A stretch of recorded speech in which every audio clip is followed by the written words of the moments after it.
everyone, welcome to my kitchen. This is Cece, and today we are going to make my ultimate gooey flavor bomb mac and cheese with a savory sweet swirl. And I'm going to save that secret towards the end, so I don't have that on the board, but I just want to take you through what we need to get the mac and cheese going. So you're going to need a pound of elbow macaroni, or you want to pick up this pasta. Okay, now why am I picking up this pasta? Because they have ridges all the way through them and they're curly, so they're a little bit fancier than elbow macaroni, and I just thought that would really give you an ultimate gooey mac and cheese flavor in it. So what you want to do there, you want to cook off that pasta, salt the water like the ocean, right? And cook it off. And I cooked that for 6 minutes. So I have it al dente, and it'll finish cooking in the oven when we're done. So just take it to about just shy under when it's ready to go, right? And then we're going to need the cheese component side of it. So I am doing the ultimate, right? And so what I'd like to do is I like to add a variation of cheeses. Okay, so for the cheese blend, what we're going to need is we're going to need 4 cups, about a pound of sharp cheddar, shredded sharp cheddar cheese. So you can do any mixture. If you did a white and a yellow mixture, that will be great, because that will give you a really nice color contrast in the dish. And so what I did is I just picked them up pre-shredded. I'm not spending the time shredding it since I took advantage of that convenience, right? And then I've got a cup and a half here of shredded Parmesan cheese. So you can switch out the shredded Parmesan cheese with shredded Gruyere cheese or any other sharp cheese that adds a little bit of a nuttiness to the dish. So I went with 1.5 cups of shredded Parmesan cheese, and then I am going to shred up a cup of Fontina cheese. Now, why am I introducing the Fontina cheese?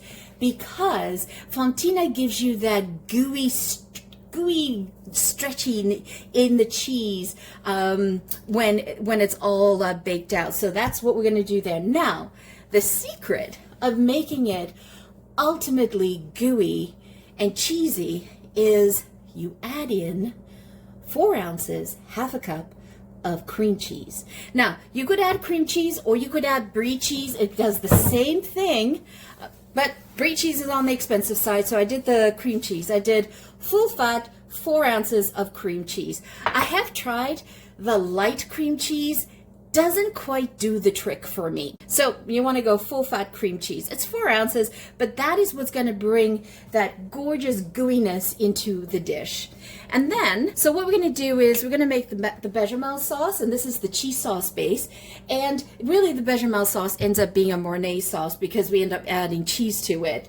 But you're going to need a half a cup of butter, and I've used unsalted butter. Please try to do unsalted if you can, just because everything else with the cheese, that's also salty. You want to control the salt there. You need a half a cup of all-purpose flour. You need 5 cups of whole milk. It could be 2% milk if you like as well. Don't boil it. Just have slightly tip it so that the chill is off of it. And then I am actually going to top it up with, I'm going to add in about 3/4 cups of whipping cream. That adds another richness to the dish as well. And then in terms of the seasonings, I kept it really simple. So I'll use 1 teaspoon of Dijonais mustard. I'll do 1 teaspoon, half teaspoon to 1 teaspoon of paprika. You can use smoked paprika as well, but I want to keep this on the sweet side. And you want a pinch of nutmeg, and I like to use white pepper in the dish because it has more of a sweetness to it, and I don't like curry note in my mac and cheese. Some people love it to be spicy. I personally don't. And then you're just going to add in some salt to finish the dish. So we're going to get this started. So I've already cooked off the pasta and drained it, and what I did was I actually saved about a cup of the pasta water just in case I needed it to thin out the cheese sauce. All right, so let's go and get the cheese base going. Okay, so what we're going to do is we're just going to add in the butter. And just turn this to medium so I don't burn the butter.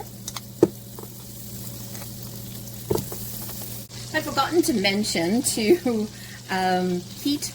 preheat your oven to 375. Okay, we're just going to add in the flour. And you want to give this a continuous stir. So what we're doing is we're making a roux, and we do not want to have a dark roux. So you just want to keep it blonde. And you want to do this for about 2 to 3 minutes. What we're trying to do is just cook off the flour. Otherwise, you're just going to get this pasty glue-like texture in your dish, and we're trying to avoid that. It helps if you use a heavy bottom pot or a saucepan like I have that it's non-stick. Oh, it's starting to brown. So you want to continuously stir this. So you want to just pour the milk in gradually, a little bit at a time, and whisk it. Now, why are you having your milk tempered when you're putting it into your roux? Is because you want to have the temperatures very close together. This way you're not having lumps. And I just do a little bit at a time just to incorporate as much as I can, and then when I see there's no more liquid, I'll add some more.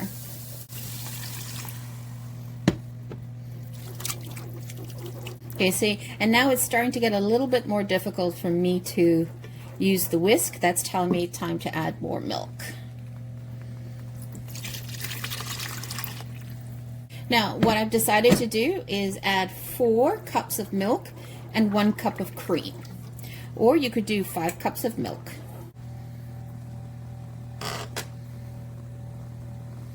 So perfect. It's nice and starting to thicken nicely. Okay, so we're going to add in the cream cheese now. So reduce your stove down to a medium low.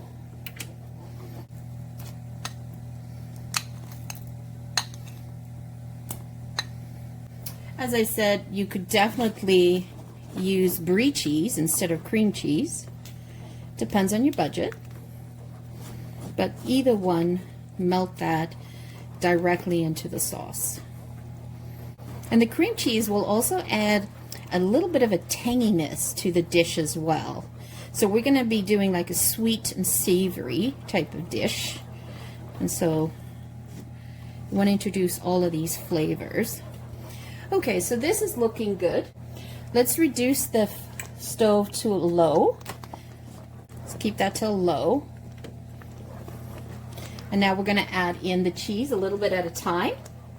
I have this very low and it's still plopping away, so just add in a little at a time. Melt that in. Folks, I got ahead of myself. Ended up putting the cheese, so you want to put in your pepper, your paprika, and down in the description below the video you will have all the measurements. Stir that in. I love the color changing up when you put the paprika, and you add in nutmeg to cheese sauces because they complement each other. It's a very French thing to do. It's very common in French cuisine. Okay, we'll add in a little bit more. I still have the Dijonais mustard to add in. And the measurements that I give you, you can definitely double up this recipe and make a huge batch if you've got a large family or you needed to do something quite large for gatherings. And it doesn't matter which time of year it is. Mac and cheese is something that's so beloved that people eat it all year round. Now, do you see why I saved a little bit of the pasta water? Because I might need to thin out the cheese sauce. And I'm just going to put a small ladle of the pasta water. I did about a tablespoon. A half a teaspoon or to a teaspoon of Dijonais mustard. Some people have been known to put a tablespoon of Worcestershire sauce into their mac and cheese. Look at that. Doesn't that look awesome? Just thin it out a little bit more. And the thing with the fontina cheese is it's a very soft cheese, and because I've had it out on the counter while we were filming, it's hard to get it to melt. So you should technically put that in the freezer, freeze it for about half an hour or so, and then grate it. But wasn't thinking. So I'm gonna change this up. I'm literally gonna tear it into pieces and just let that melt. I'm okay. Does it all get gooey in the oven?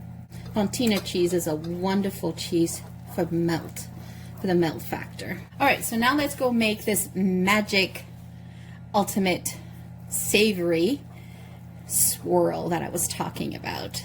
Okay, so this is for the secret that I'm going to be doing. Is you want to saute some onions. You want to get that to be a golden brown. So the onions are just about what we're looking for. Sort of a little bit toasty, but still softened. So let's take that off the stove and let's prepare the other secret ingredients. And now, so we're going to mix the cheese sauce with the pasta. So what I actually like to do, like to ladle in, and I do this in stages, because what I want is I want every pasta shell to be coated in cheese sauce before I put it into the casserole dish. These are little steps that, I don't know, I find just adds that little bit of luxurious concept to the dish. Oh, can you see that? Can you hear that gooiness? When I eat my mac and cheese, I want to hear that gooiness. I want to hear it. I want to taste it. I want to see it. I want to activate all my senses.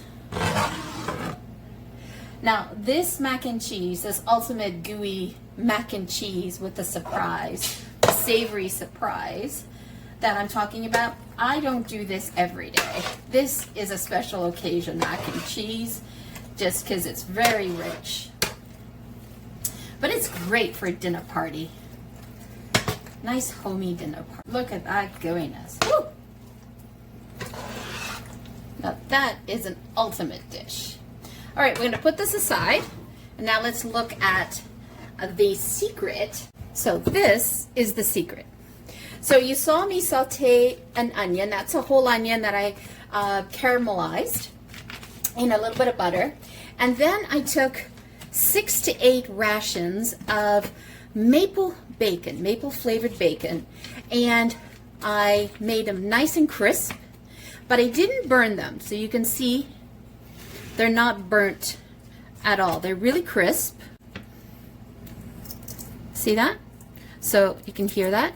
Very crisp. And you can do that in your air fryer, you can do it in your microwave. I personally like to do it in the microwave. I don't have an air fryer, and the reason why is because I put it with paper towels. It soaks up all of the grease, so I do not have any grease on this bacon. I just have the bacon and the onions. And so now we're going to take a 1/4 cup of dark maple, and you're going to take 1 tablespoon of apple cider vinegar. You're going to mix that in with your maple syrup. Give that a nice little stir. And now we're going to pour it over this mixture. So as I said, this is definitely a luxury mac and cheese. It's something you want to do for a dinner party or something. It's quite rich, but it has this gorgeous sweet and savory to it. Perfect. So now let's grab the casserole dish. I'm going to layer in the cheesy pasta.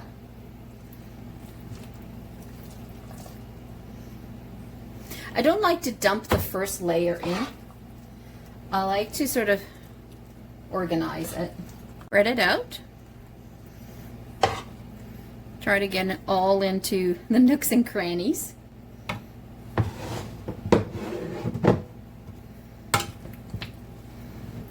Okay. can see that better.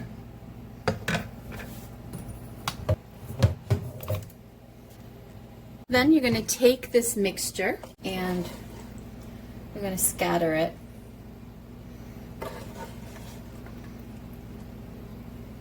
Half the mixture.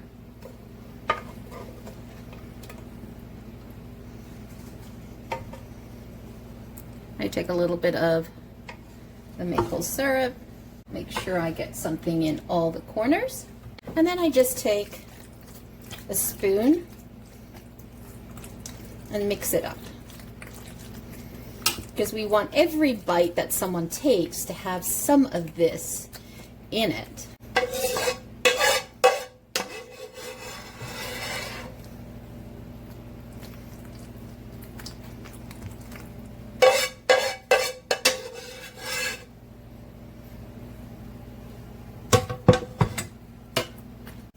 Look at that gooiness. Doesn't that look fabulous? Then we'll do the remaining.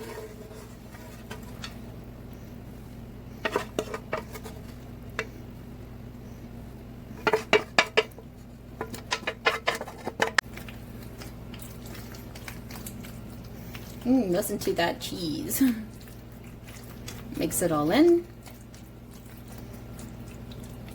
Now we'll set that aside and make the panko topping. Okay, so we're going to do the panko dressing. So I have about 1/4 cup of butter melted. I'm going to add about 1 cup of panko dressing, and then we're going to add in a little bit of some dry thyme. Let's mix this in. I always like to season my my breadcrumbs, my panko crumbs. I take every opportunity to add a little bit of a flavor.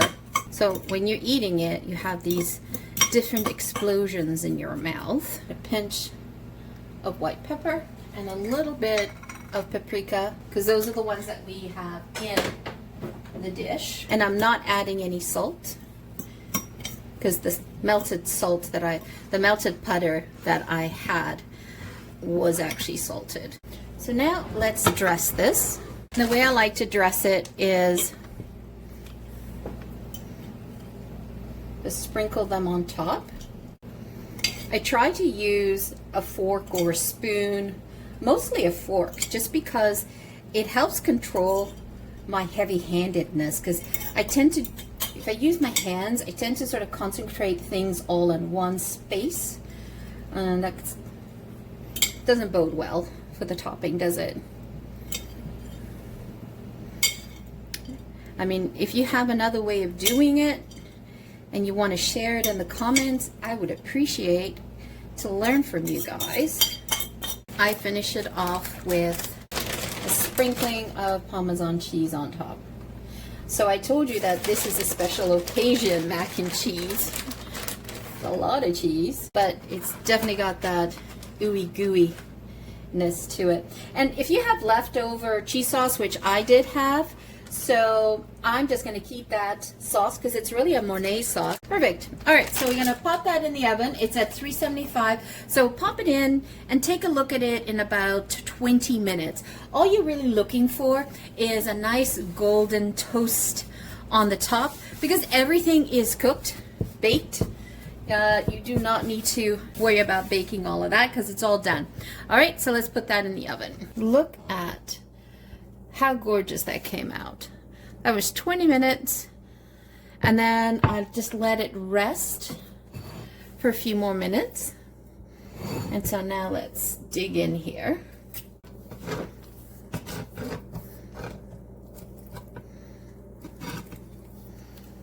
Look at that. So awesome. You can hear that gooiness, can't you? Now that is a healthy serving. So let's give this a try. Get the crunchiness from the panko, the sweet and savory. Wow. That was good. That was yummy. So there you have it, the ultimate mac and cheese that's so gooey, and it has this beautiful sweet and savory swirl in the middle. something that you can whip up for guests coming, or if you just wanted to do a surprise for someone. Once again, thank you so much for joining me. If you're new to the channel, welcome. If you're a returning champion, thank you so much for your love.